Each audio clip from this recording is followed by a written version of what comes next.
rows.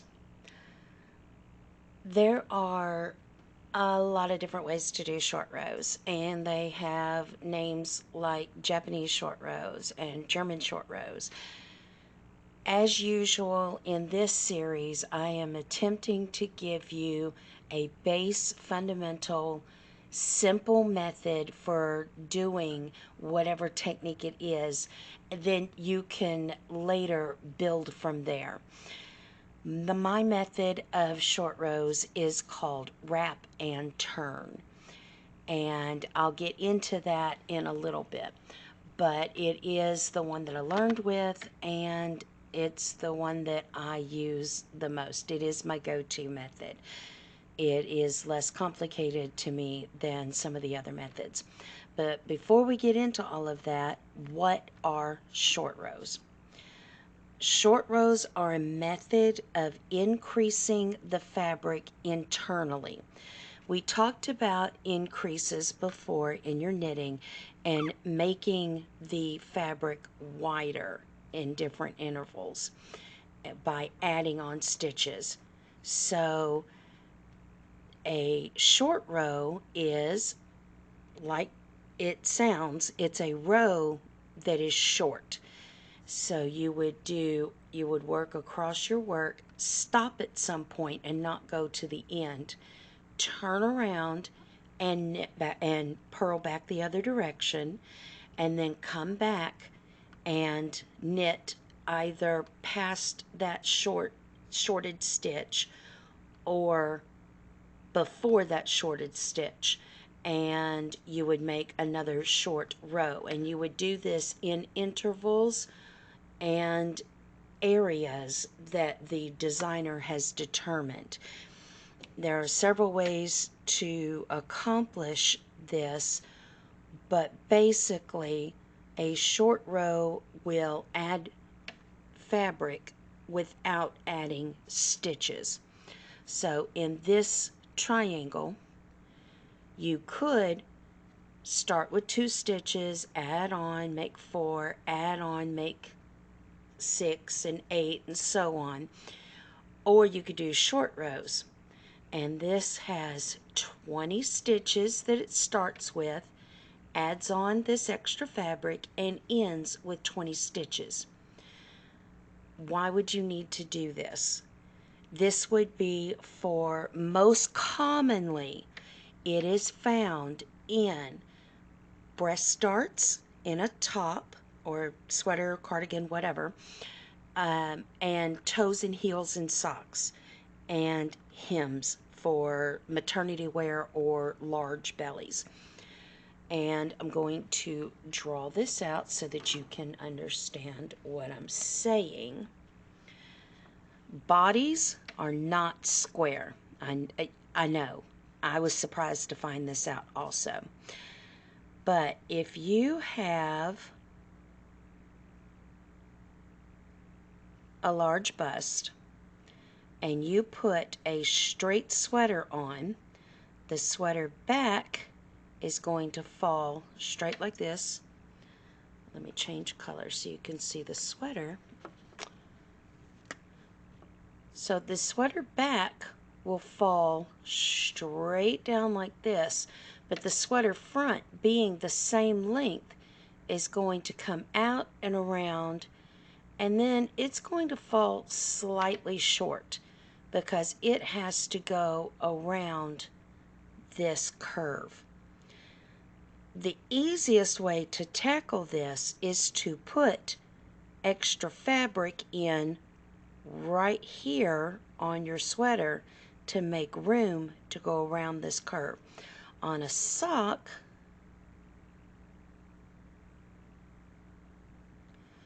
you would put extra fabric in here to go around this bin, and I do double short rows, but generally you're going to have short rows in here to go around the toes. But this is heels and breast darts are going to be the most common places you're going to come across short rows. I also have a series of hat patterns that have cloche brims, and they use short rows so that so that one part of the hat dips down and the other part is straight, but it still maintains the same stitches around, rather than having to cast on a smaller row and keep increasing on the ends.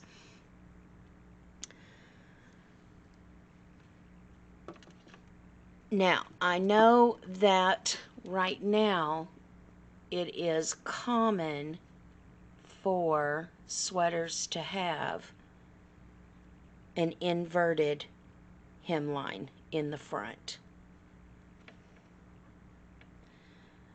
But if you have a large belly or large breasts that pull the hemline up instead of the hemline purposely being high in the front, then that's not going to lay properly.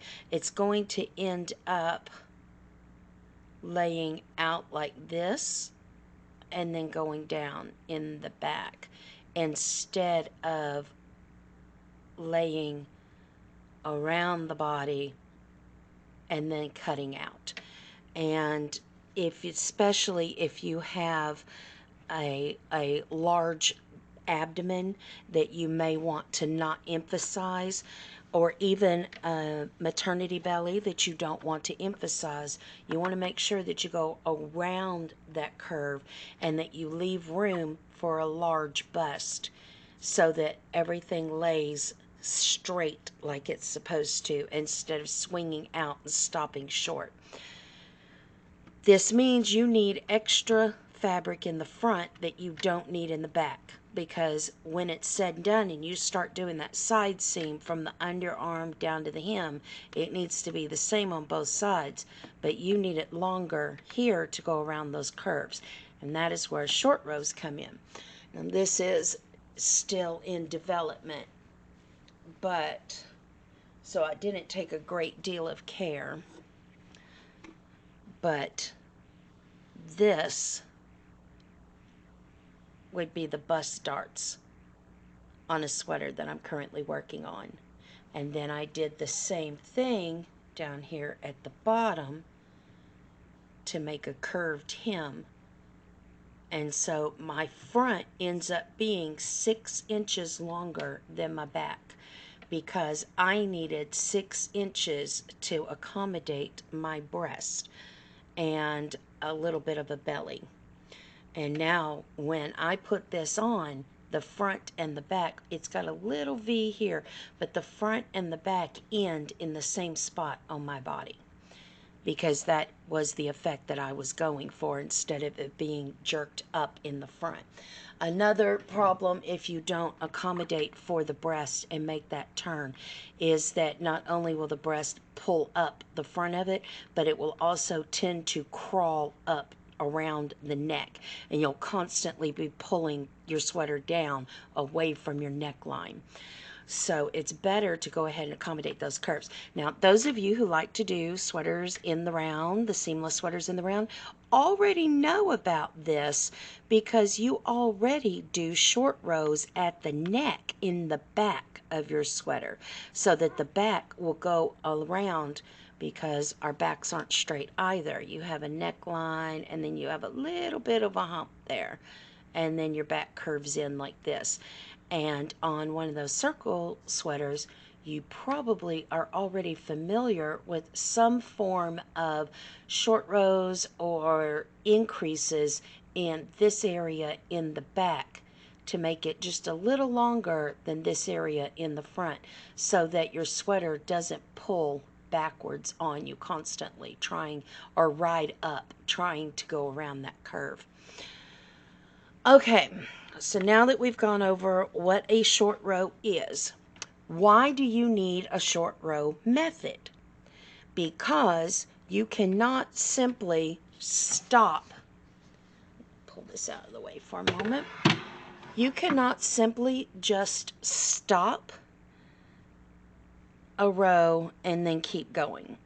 You can't just like stop, turn around, knit, turn around and knit, and not address where you stopped short. It will leave a hole. Get a darker surface here so you can see the holes. So you can see I've got a hole there and a hole there and a hole there and a hole there. And that is where I went across. I stopped. I worked my way back across, stopped, and worked my way, and then picked that stitch up and kept going, you know, and just kept going like this was regular. And you end up with a little hole here. Now, if you were doing a slip stitch design, then you already are familiar with not working a stitch for one row and pulling it up to the next row as a design element. In this case, that wasn't what we were doing, and the unintended consequences are these unattractive holes and weird spots. So you have to do something to fill those spaces in. We have gone over increases that incorporate either a yarn over or pulling up a thread from another row, and that helps close that gap and fill that space in so that you don't have a hole there. And you do something similar when you do short rows. Again, this is only one method of doing short rows, but what you effectively do is, and I did it in two different colors here so you can see the added fabric. Instead of going across, stopping,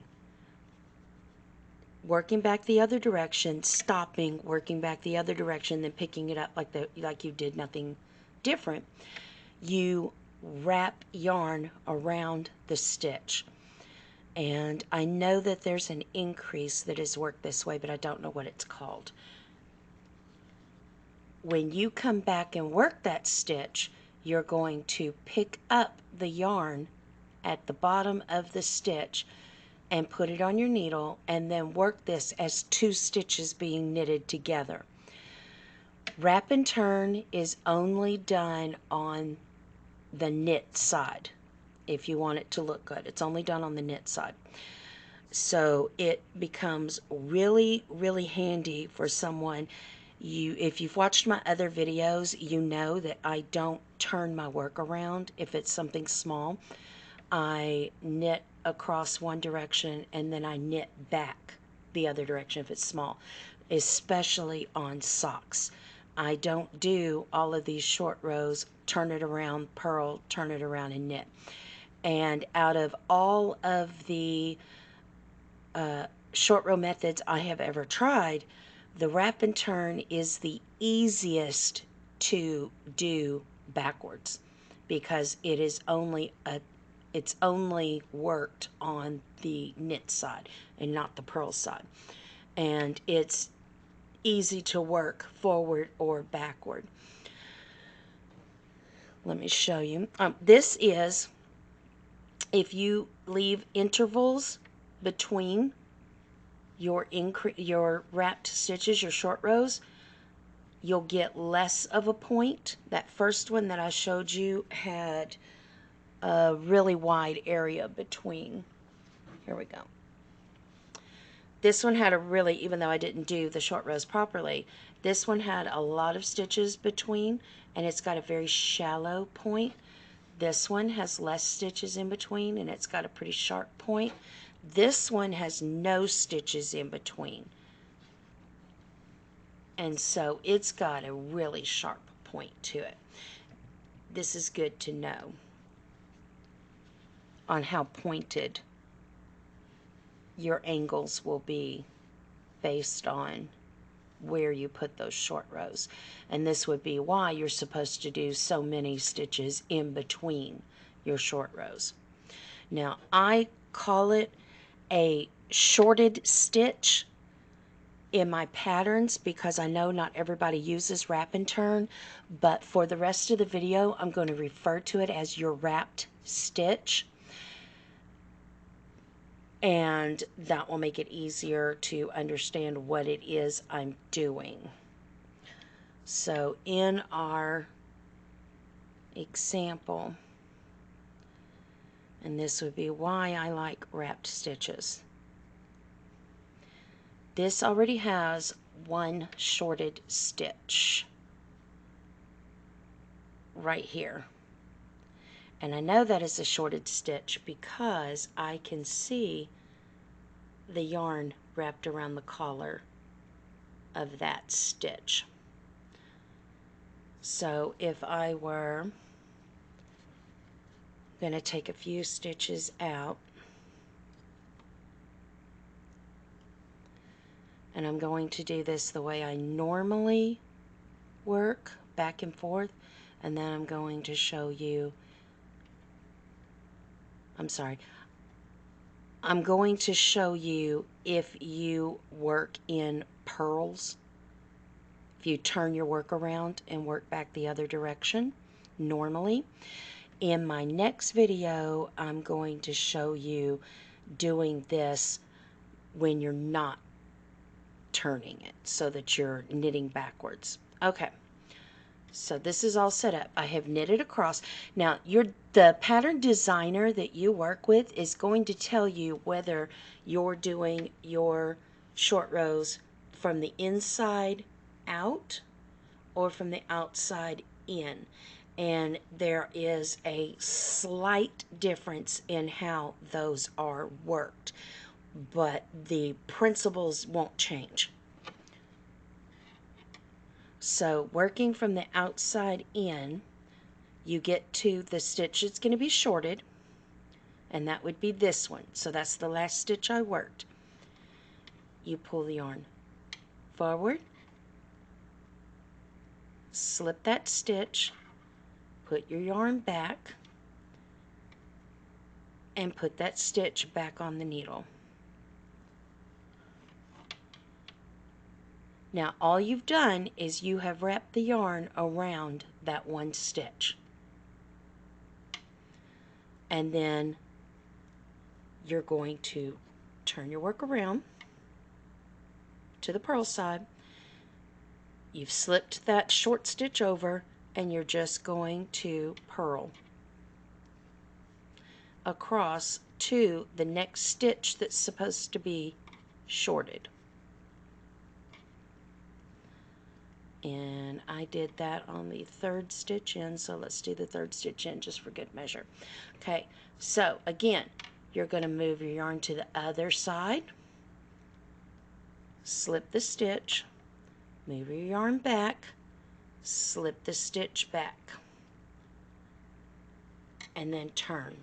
Now when I said that short rows are only worked on the right side, on the knit side, your wraps are performed whichever side you're on. But when you go back to knit these, you never pick up and purl. You only pick up from the right side. I know that sometimes the patterns or the instructions will tell you that you would pick up the wrap and the stitch and knit them together, or coming back the other direction, you would pick up the wrap and the stitch and purl them together. And I'm telling you, just from me to you, as a favor to you, don't try to pick it up and purl it together, because that is where you will end up with a mark, because it will not sit properly.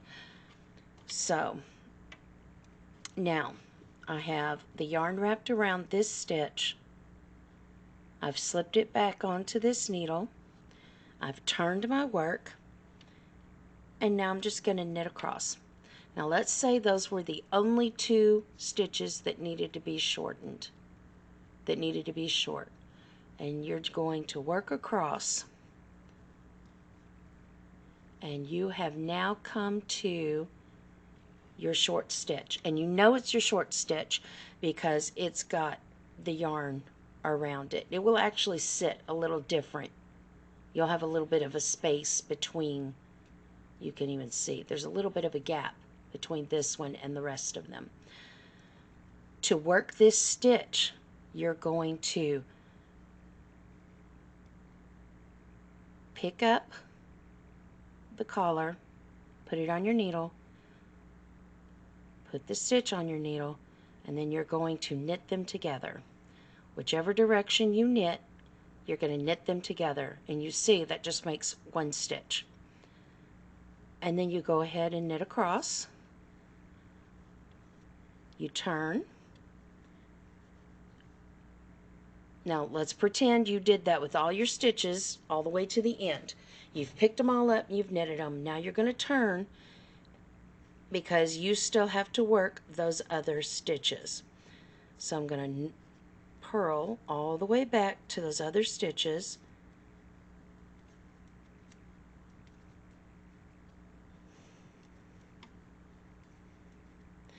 And now I've come to the wrapped stitch. You're not going to purl it. You're going to slip it, and then you're going to keep purling. Turn, and now when you start working this row, you're going to find that last slip stitch that had the short.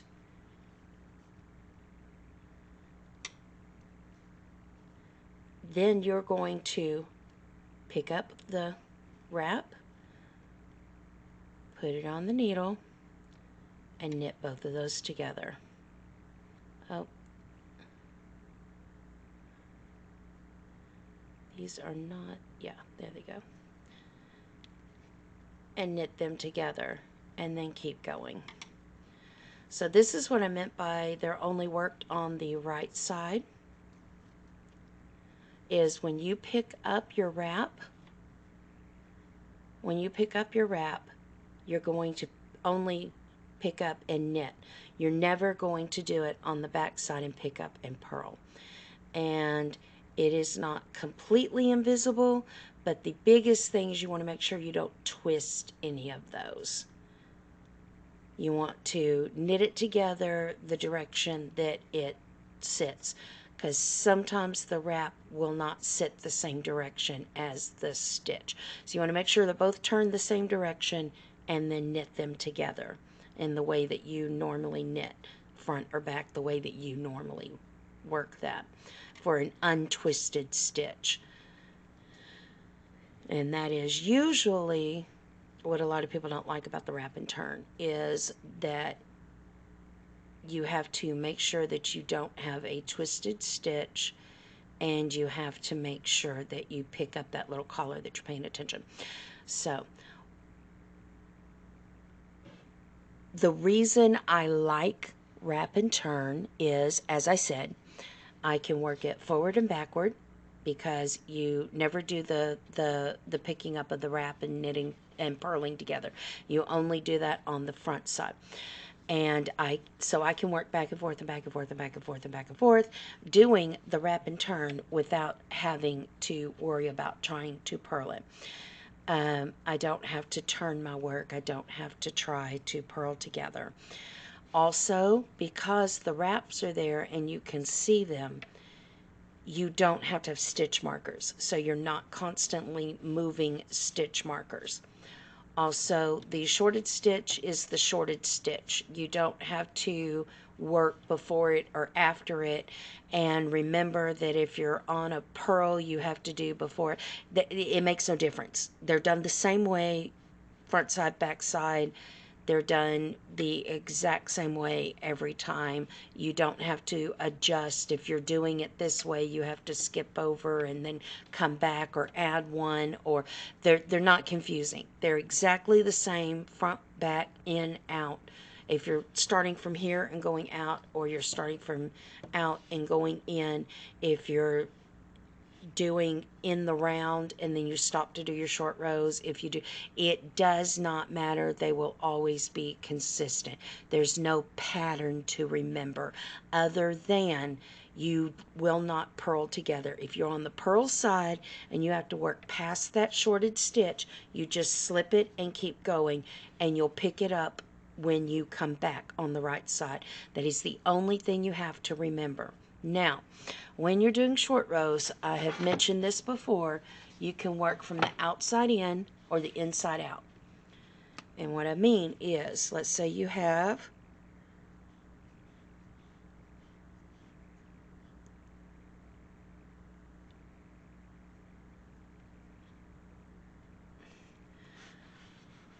so you have 12 stitches here, and you start from the inside and go out. So you're going to knit this one, wrap this one, turn, knit this one, wrap this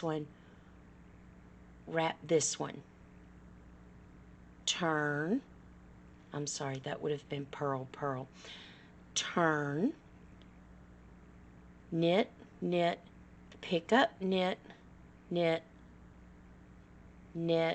and then wrap that one, and then turn, purl, pick up that one. I'm sorry, slip this one, slip that one, purl, wrap this one, come back, knit, pick up, knit. So you'll only be working on the right side for this. You would slip over it and then work your way past that one. That one gets worked every time you come to it. And this one will get worked every time you come to it as you work your way out. So your short rows will do this. You'll have a full row, and then you'll have a short row, and then a little bit longer row, and a little bit longer row, and a little bit longer now, and a little bit softer now. Yeah, sorry. And they'll keep getting bigger until they meet back up with this amount of stitches. And you work over these as you get to them. The other way to do it is from the outside in, and that's going to be exactly opposite. So you have all of these stitches across here, and you'll work across to, say, this stitch and wrap it. Turn, work all the way across to this stitch, wrap it, turn, work all the way across to this stitch, wrap it, turn, work across to this one, stop, wrap it, turn, and you'll keep going like this. And then once you get to that last one and you've turned and you've done that last short stitch, you'll turn it back and you'll work one continuous line, picking up and working in knit all of those, and then you'll come back and knit across these, and you'll slip that one, work across, slip that one, work across, and then you're going to pick up and work those as you did these, and then you'll keep going, because you only pick them up and work them on the right side. Now, if you have somebody that picks them up and works them on the wrong side, and they're close together so that you can't just slip them, then you'll have to muddle through as best you can. Most patterns are not going to have you do that. Most patterns are going to have you work them on the right side. And that is short rows, and what they look like, and why you do them, and what the method is for determining where they are and how to work them. It is a very simple and elegant way of doing these extra stitches, and you can see even here it's added just a little bit of a cup. But it's a very easy way to do it that doesn't require extra steps. It doesn't require you to remember a different pattern on the wrong side than on the right side. It's going to be the same either way. And that is why I like it. I don't have to think. It's also nice that I don't have to have anything extra to do it. I don't have to have extra stitch markers or anything to keep up with. I don't have to do any counting. It's just I can see it. It's there. And all I have to do is pick it back up and put it on there and knit it together. I don't have to do anything else. It's all there. It's all contained. And it's the same front or back. There's no extra steps to remember. And there's no, well, if it's this, then do this. And if it's this, then you do this instead. And I hope that helps you out with short rows. And I will see you in my next video for double wrap and turn. And that's going to be really exciting. So if you like this, go ahead and give it a click or share it with somebody else. Maybe even subscribe.